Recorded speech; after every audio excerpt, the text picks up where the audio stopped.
Mu Septemba omwaka oguwedde, Pulezidenti Museveni yayise ekiragiro ekigoba obukulembeze mu butale bwonna mu Kampala olwo obuyinza budde mu KCCA ng'ekigendererwa kumalawo nkayana n'okusika omuguwa mu biwayi eby'enjawulo ebitondwawo ekiviirako abakoleramu okubonyaabonyezebwa nga basasula n'emisolo emingi.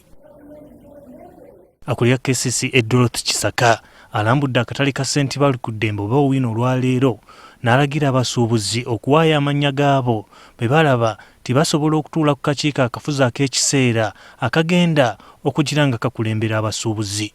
Kati ebyokugamba nti akatale k'abantu batontono namba ntono bweti ekyo si kituufu. Akatale ka muntu wa bulijjo.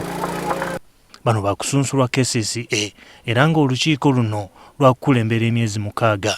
Okusinziira ku Kisaka, abakulembeze ababaddeko tebalina kwetaba mu bukulembeze buno obw'ekiseera. Kyentegeeza nti akakiiko ke munaaba mulonze tekajja okubeera akakiiko ak'oku ntikko nga katambuza emirimu.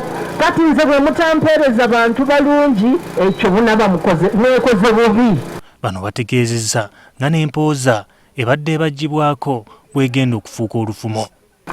Neesigazaawo ng'egamba nti mwekolemu omulimu mube nti musobola okukola ku bya kasasiro, ku by'amasannyalaze, ku by'amazzi ne toilet. Kigambibwa nti abasirowa abaludde nga bakulembera akatale kano babadde balina ssente ze bajja ku basuubuzi n'ekigendererwa ky'okubazimbira akatale. KCCA egamba tiyakubaliyirira. Waliwo ebibiina ebyali bikoleddwa ne bitwala ne biba nti bye bannannyini katale. Ekyo central government ne president babikaayanya bagamba nti kababawe compensation yaabwe akatale kasigale nga ko ka muntu wa bulijjo. Wabula babakolera mu katale kano basobeddwa kwani bwe bagenda okubanja ssente zaabwe ze babadde basondanga nga bawa abasirowa. Kati abantu abamu twali twasasula obusuulu omusirowa ng'era sirowa tugibanja. Kati simanyi oba abantu abagenda okudda mu gundi mu katale muno nga bachairman bacha abakomiti simanyi oba be bagenda otuwa ssente ezo ze tubanja sirowa.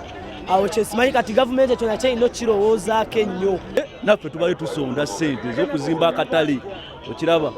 Kati essaawa zino Kayongo simanyi kikyagenda tunnyonnyola kiki kye tuzzaako ngaffe abantu ba St. Bali ku ddembe. Abalala abagobeddwa be basuubuzi abakolera ku luguudo lwa Kafume Mukasa nga balagiddwa kutikkulirawo birime okutuusa ssaawa 3 ez'okumakya kimalewo omugotteko gw'ebidduka.